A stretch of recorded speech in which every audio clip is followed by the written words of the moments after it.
Kode istri orang ngajak bubuk bareng. Fenomena hubungan manusia selalu menjadi topik yang menarik untuk dibahas, terutama dalam konteks hubungan suami istri.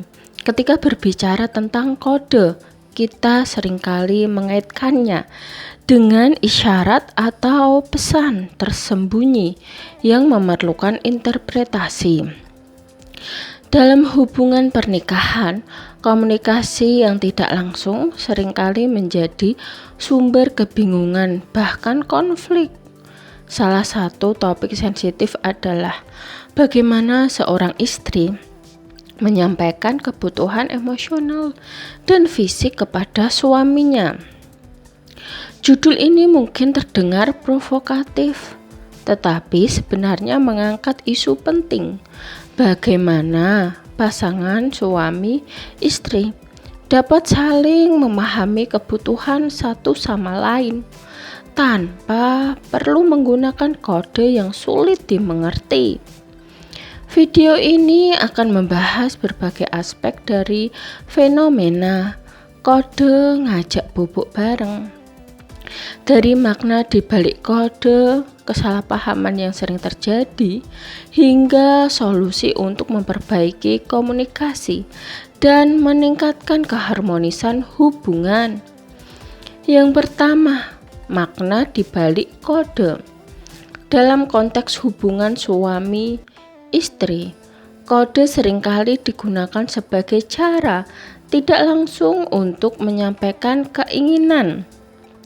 Misalnya, seorang istri mungkin memberikan tanda-tanda tertentu seperti gestur, nada suara, atau ungkapan tertentu untuk menunjukkan bahwa ia ingin lebih dekat secara emosional atau fisik dengan suaminya. Hal ini sering terjadi karena berbagai alasan, termasuk rasa malu, ketidaknyamanan dalam berbicara langsung, atau keinginan untuk menjaga suasana tetap santai. Namun, penggunaan kode ini bisa menjadi pedang bermata dua jika suami tidak memahami kode yang diberikan. Hal ini dapat menimbulkan frustrasi pada istri.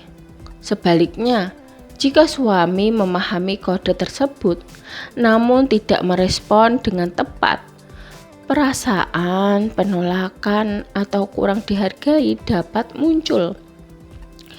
Oleh karena itu, penting bagi pasangan untuk memahami alasan dibalik penggunaan kode ini dan mencoba menjadikannya sebagai kesempatan untuk membangun komunikasi yang lebih terbuka dan jujur. Kedua, kesalahpahaman dalam komunikasi. Komunikasi adalah fondasi dari setiap hubungan, tetapi seringkali salah tafsir menjadi kendala utama. Ketika seorang istri memberikan kode, suami mungkin tidak selalu menangkap maksudnya.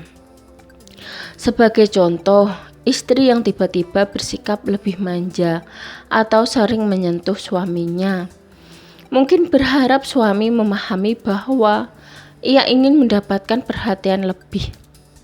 Namun, jika suami sibuk atau tidak peka, ia mungkin mengabaikan tanda-tanda tersebut, sehingga istri merasa kecewa. Kesalahpahaman ini dapat diperparah oleh perbedaan cara berpikir antara pria dan wanita. Secara umum, pria cenderung lebih fokus pada komunikasi langsung atau eksplisit, sementara wanita sering menggunakan pendekatan yang lebih halus dan implisit. Ketidakseimbangan ini dapat menciptakan jurang komunikasi yang semakin melebar jika tidak segera diatasi. Ketiga, pentingnya kejujuran dalam hubungan.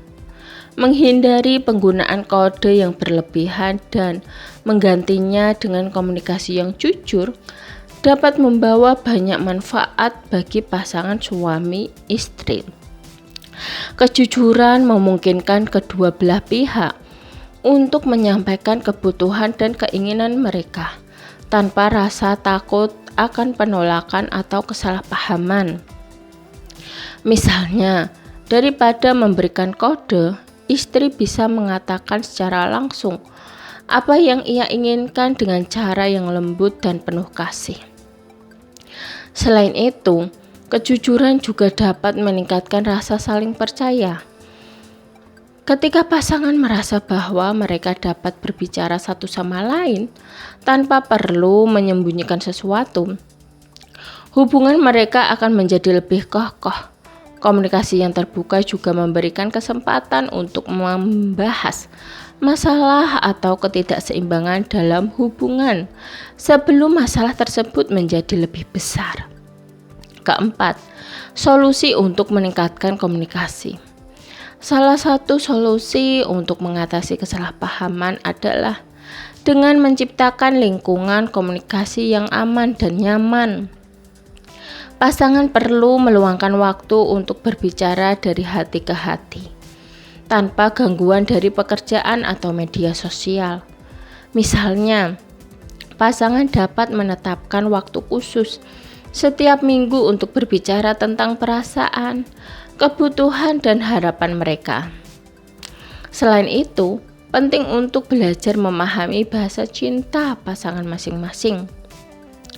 Konsep bahasa cinta mengacu pada cara seseorang mengekspresikan dan menerima cinta, seperti melalui kata-kata afirmasi, waktu berkualitas, hadiah, tindakan pelayanan, atau sentuhan fisik. Dengan mengetahui bahasa cinta pasangan, komunikasi menjadi lebih efektif karena pasangan dapat menyampaikan kasih sayang mereka dengan cara yang paling berarti bagi pasangannya. Kelima, menjaga keharmonisan dalam hubungan. Menjaga keharmonisan dalam hubungan membutuhkan upaya bersama dari kedua belah pihak. Selain komunikasi yang baik, pasangan juga perlu memastikan bahwa mereka tetap memberikan perhatian dan penghargaan satu sama lain. Misalnya, suami dapat menunjukkan rasa sayangnya dengan mendengarkan istri dengan penuh perhatian atau memberikan kejutan kecil yang menunjukkan bahwa ia peduli. Di sisi lain, istri juga dapat berkontribusi dengan menunjukkan apresiasi terhadap usaha suami.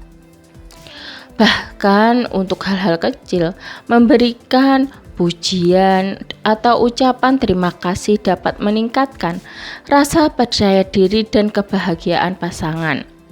Dengan saling menghargai dan mendukung, hubungan suami istri akan tetap harmonis, bahkan di tengah tantangan kehidupan sehari-hari. Fenomena kode istri orang ngajak bobok bareng adalah refleksi dari kompleksitas komunikasi dalam hubungan suami istri. Meskipun kode dapat menjadi cara yang menarik untuk menjaga romantisme, penggunaan kode yang berlebihan atau kurang tepat dapat menimbulkan kesalahpahaman.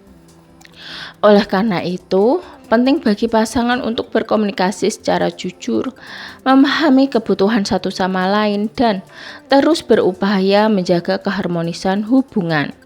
Dengan komunikasi yang lebih terbuka dan usaha untuk saling memahami, pasangan suami istri tidak hanya dapat menghindari konflik, tetapi juga memperkuat ikatan cinta mereka. Hubungan yang sehat dan bahagia adalah hasil dari upaya bersama untuk saling mendengarkan, menghormati, dan mencintai satu sama lain tanpa syarat. Sekian video dari kami, semoga video ini dapat bermanfaat bagi kalian. Jangan lupa like, subscribe, bunyikan lonceng, share, dan komen. Terima kasih.